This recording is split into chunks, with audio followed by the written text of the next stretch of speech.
Dear students, let us continue with the first video, that is the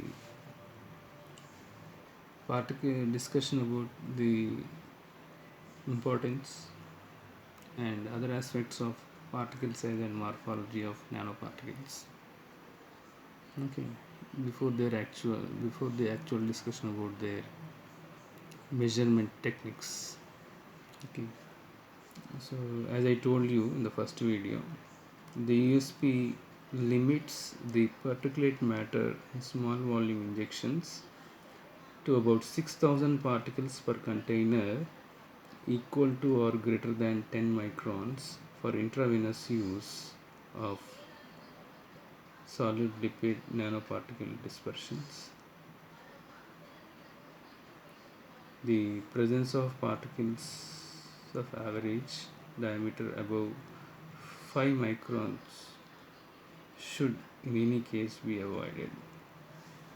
Okay, means USP has put the limit for 10 microns for SLN, for solid lipid nanoparticles dispersion, but when it comes to the practice, okay, that should be limited, that should be maintained, that okay, that should be limited, okay, to not more than 5 microns.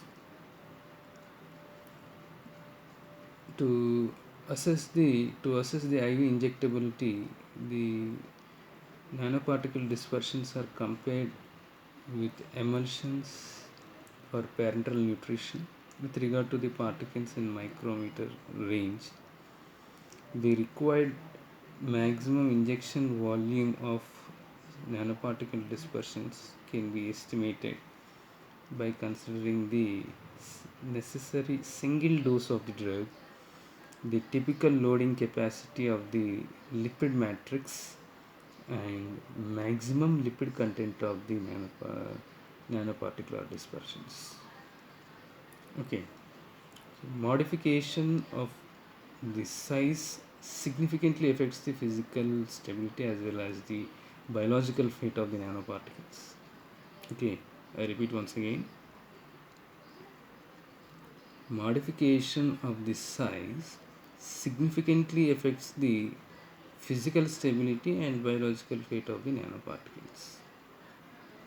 Okay, the average size and size distribution of nanoparticles is also important with respect to the release rate of the loaded drug. Okay, the size of nanoparticles will have to be controlled within reasonable limits. Okay, so the size and size distribution of the nanoparticles, okay, is important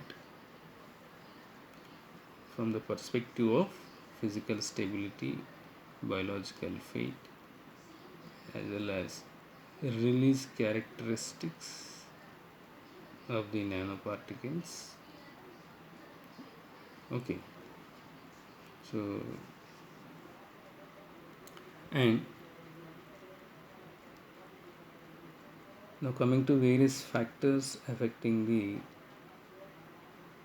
particle size and particle size distribution of the nanoparticles.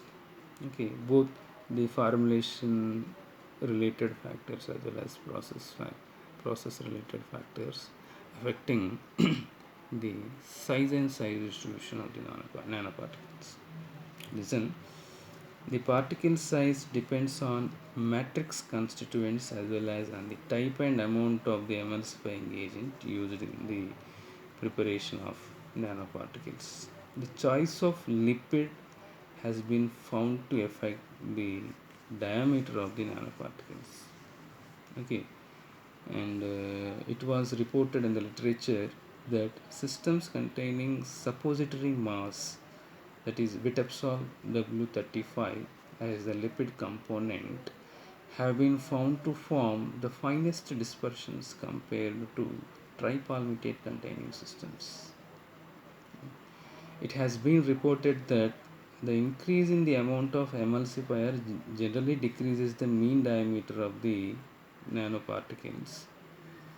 Okay, but not significantly affects the polydispersity index.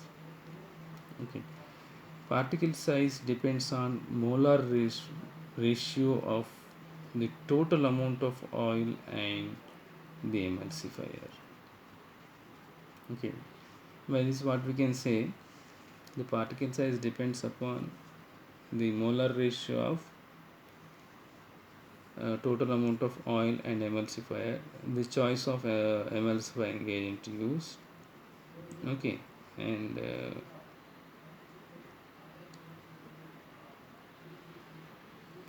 the choice of lipid used in the preparation of the the solid lipid nanoparticles. Okay, and in literature,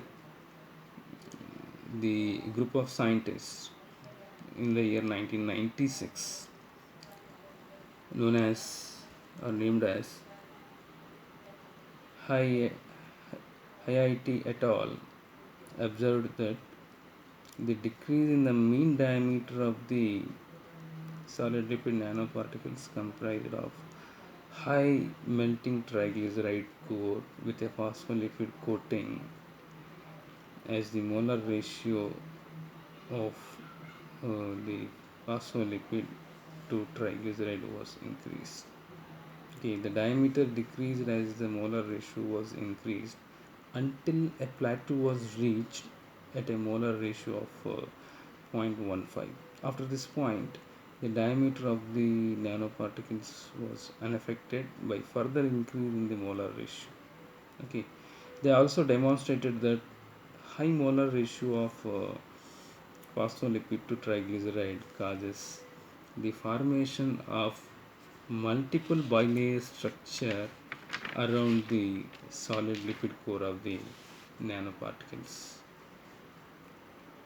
The size and structure of the incorporated drug is also a factor affecting the size of the nanoparticles, solid lipid nanoparticles, and tends to increase the average diameter of the solid lipid nanoparticles apart from their polydispersion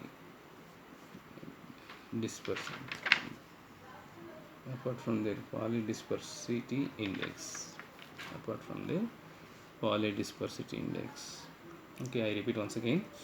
The size and structure of the incorporated drug is also a factor affecting solid lipid nanoparticles size and and tends to increase the average diameter as well as the polydispersity index of the solid lipid nanoparticles.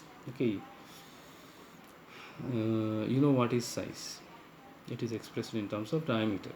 We have various types of diameters that you have already studied in your physical pharmaceutics, and you also know what is size distribution, and you also know polydisperse. Polydisperse. What is mean by monodisperse? Polydisperse. Okay. If a powder contains particles of all the particles of same size, then that powder can be called as monodisperse powder.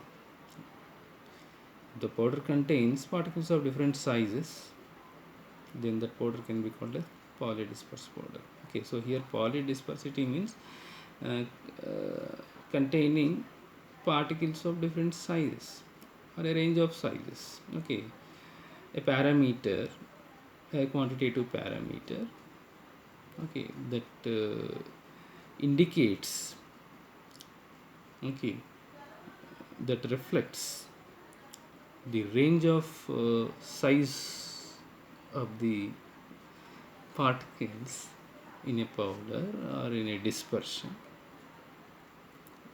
can be called as polydispersity index, okay.